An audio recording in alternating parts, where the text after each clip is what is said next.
Encouragement du jour. Encouragement du jour, ce programme qui édifie et qui rend solide les vies, qui fortifie et qui, comme le dit déjà ce nom, encourage les fils et les filles du royaume à aller de l'avant. Ce matin, je voudrais déjà introduire par ces paroles en disant: s'il se trouve quelqu'un, pendant que je suis en train de parler, s'il se trouve quelqu'un, dans le nom de Jésus, le Dieu qui est au centre de ce programme, le Dieu qui nous donne la force de pouvoir communiquer son message, le Dieu qui nous donne la force de pouvoir partager sa parole. S'il se trouve quelqu'un, en ce moment même, pendant que je suis en train de parler, il se trouve que tu as la foi. Jésus a dit: femme, ta foi t'a sauvée. Femme, qu'il te soit fait selon ta foi. Je dis: s'il se trouve quelqu'un qui a la foi, pendant que je suis en train de parler, s'il se trouve donc quelqu'un qui a la foi et qui soit malade d'une quelconque maladie, d'un quelconque malaise, j'ai dit au nom de Jésus-Christ, de là où tu te trouves, je n'ai pas dit que tu seras guéri. J'ai dit au nom de Jésus-Christ, reçois la guérison. J'ai dit au nom de Jésus-Christ, j'ai dit rentre dans le processus. J'ai dit reçois la guérison. De là où tu te trouves par la foi, tu souffres d'un malaise, tu souffres d'une douleur, tu souffres. J'ai dit au nom de Jésus-Christ, je déclare que la puissance du Saint-Esprit se saisisse de toi par la grâce de Dieu que nous avons par le moyen du Fils, c'est-à-dire Jésus. Qu'elle te touche, que la puissance de Dieu te touche, te saisisse de là où tu te trouves et te restaure maintenant. Au nom de Jésus-Christ, je déclare que les myomes disparaissent. Je déclare que le problème de mal de sang disparaît. Je déclare que le mal de poitrine disparaît.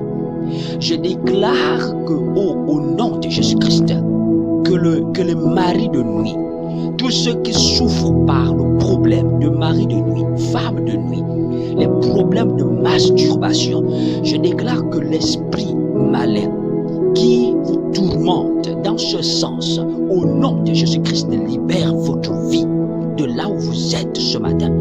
Je dis qu'il libère votre vie au nom de Jésus-Christ, qu'il part, qu'il plie bagage et qu'il s'en va au nom de Jésus-Christ.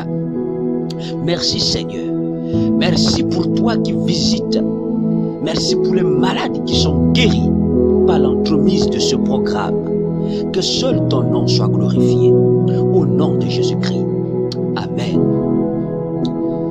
La seconde loi, la loi du parcours. N'oubliez pas que nous sommes dans les lois de la course. Et ce matin, nous sommes dans la seconde loi, la loi du parcours. Et nous allons prendre un élément qui gouverne cette loi, la loi du parcours. Nous avons dit que la course commence en alpha, se termine en oméga.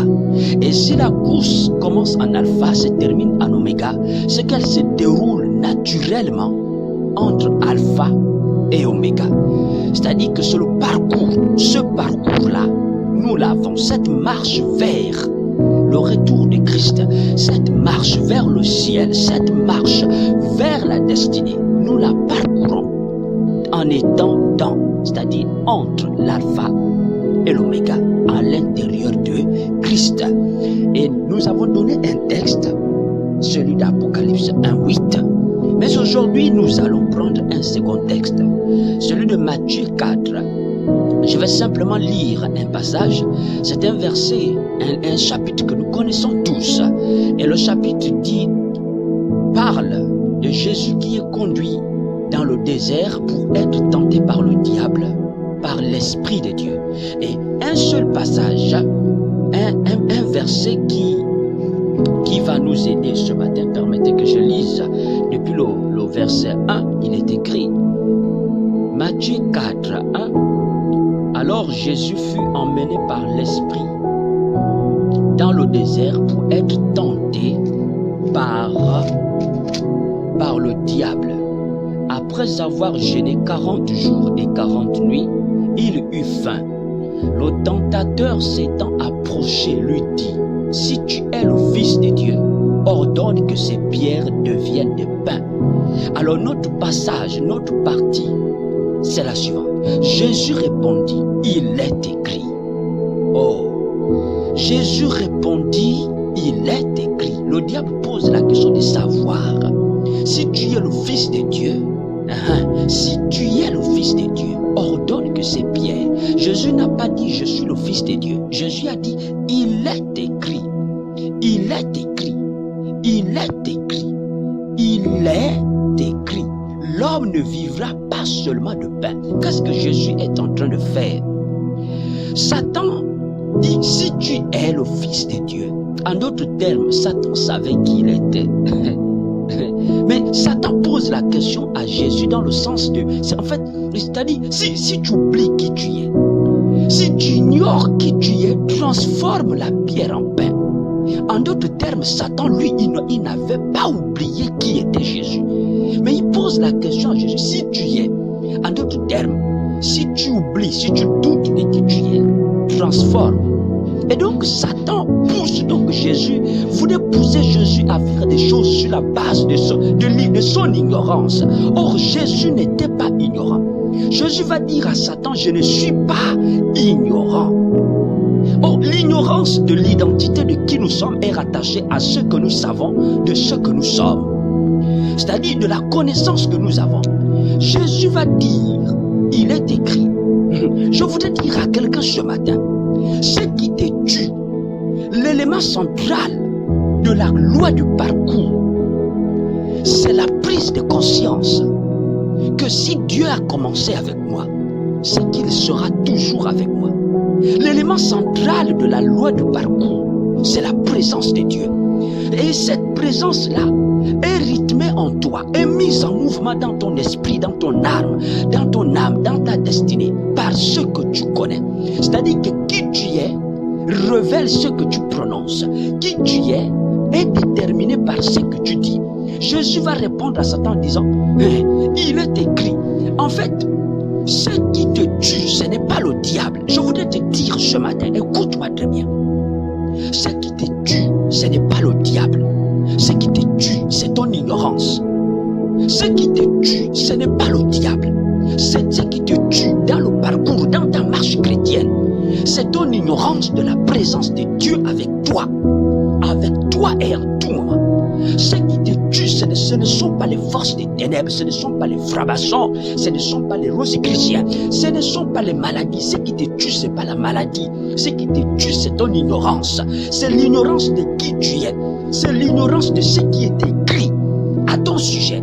Voilà ce qui te tue, frère, soeur. Voilà ce qui te tue. Ce qui te tue, ce n'est pas les gens qui te font peur. Ce qui te tue, c'est parce que tu oublies ce qui est écrit à ton sujet. Ce qui te tue, c'est parce que tu es ignorant. C'est l'ignorance qui va te tuer. Ce qui te tue, ce ne sont pas les épreuves de la marche chrétienne. Ce qui te tue, c'est quand tu oublies que malgré tout ceci, Dieu est avec moi. Voilà ce qui te tue. Ce qui te tue, ce n'est pas quelqu'un qui aura posé un fusil nocturne devant ton bureau, devant ta porte, etc., etc. Ce qui te tue, c'est quand tu oublies que j'ai la présence de Dieu en moi. Ce qui te tue, ce ne sont pas les paroles des hommes de malédiction. Ce qui te tue, c'est quand tu oublies qui tu es sur cette terre. Ce qui te tue, c'est l'ignorance. C'est l'ignorance qui va te tuer. Oh, Jésus répond en disant, il est écrit, mon frère, ton véritable problème, c'est ça. C'est le manque de connaissance. Le manque de connaissance des armes que tu as. Le manque de connaissance du pouvoir que tu as reçu.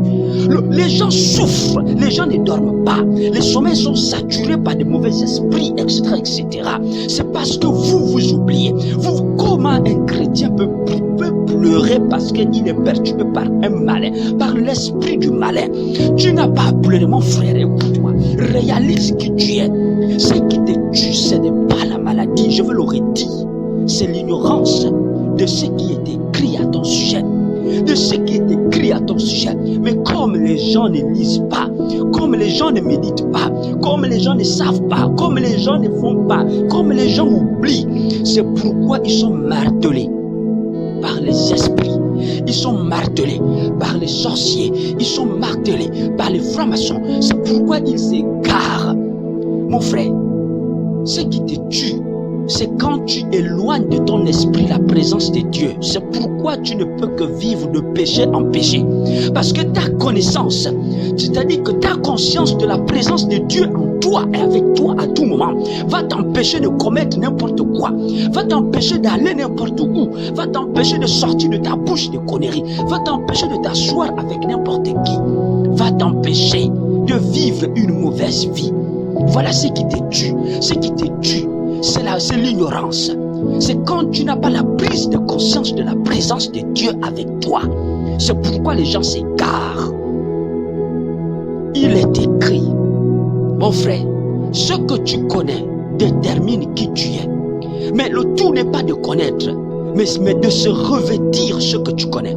Il y a la connaissance, il y a ce que l'on connaît, et il y a l'expérience qu'on a avec ce que l'on connaît, ce que l'on sait. C'est quand tu vas t'accoutumer avec ce que Dieu a dit de toi, pendant le parcours, que tu comprendras que quelle que soit la durée de la course, quelle que soit la longueur, la distance, même si les choses tardent, même si c'est long, je vais y arriver.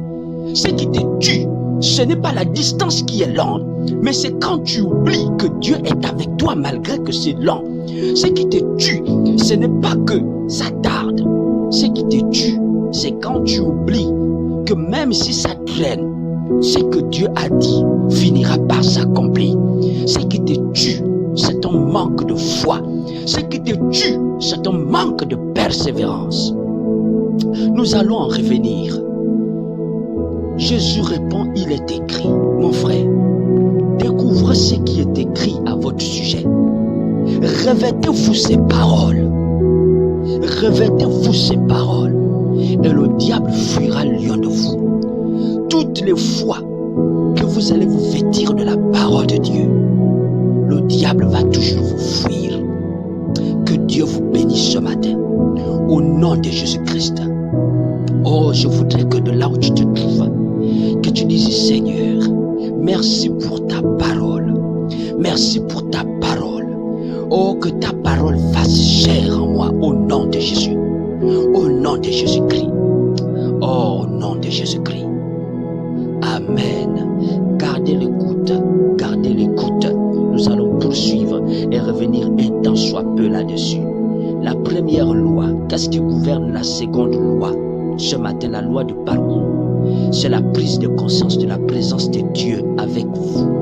De sorte que même si l'on parle de la course d'endurance, quelle que soit la longueur de la course, vous devez comprendre que Dieu est avec vous. Que Dieu vous bénisse. Ulrich Venga était avec vous.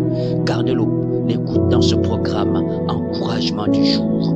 Amen.